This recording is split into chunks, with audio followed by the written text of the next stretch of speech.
या बातमीपत्राचे प्रायोजक आहे घुंगरू electronics. Satyaratan, Nashik west, Sinnar, Nashik. Proprietor Rahul Bhavsar. Mobile क्रमांक 8308 46 11 11 91 75 23 67 08। शुक्रवार दिनांक 3 जानेवारी रोजी नाशिक जिल्हा ग्रामीण पोलीस दलच्या सिन्नर पोलीस स्टेशनच्या वतीने नाशिक ग्रामीणच्या पोलीस अधीक्षक डॉक्टर आरती सिंह यांच्या संकल्पनेतून पोलीस रेझिंग डे 2020च्या रन फॉर युनिटीचे आयोजन करण्यात आले असल्याची माहिती सिन्नरचे पोलीस निरीक्षक साहेबराव पाटील यांनी दिली आहे। नमस्कार, मी एस टी पाटील, पोलीस निरीक्षक सिन्नर पोलीस स्टेशन।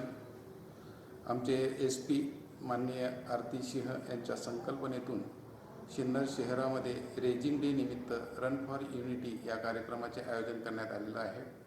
आपण त्याला मिनी मॅरेथॉन असे म्हणू शकता। त्याच्यामध्ये 5 किलोमीटरचं अंतर आपण या ठिकाणी ठेवलेलं आहे। सदरची मॅरेथॉन किंवा मिनी मॅरेथॉन ही तहसील कार्यालयाच्या गेटपासून सुरू होऊन त्याच ठिकाणी संपवण्यात येणार आहे। सदरची मॅरेथॉन ही दिनांक 3/1/2020 रोजी सकाळी 7 वाजता सुरू होणार आहे। तरी सर्व सिन्नरकरांना माझे आवाहन आहे की या कार्यक्रमामध्ये सर्वांनी सहभागी व्हावं। जय हिंद।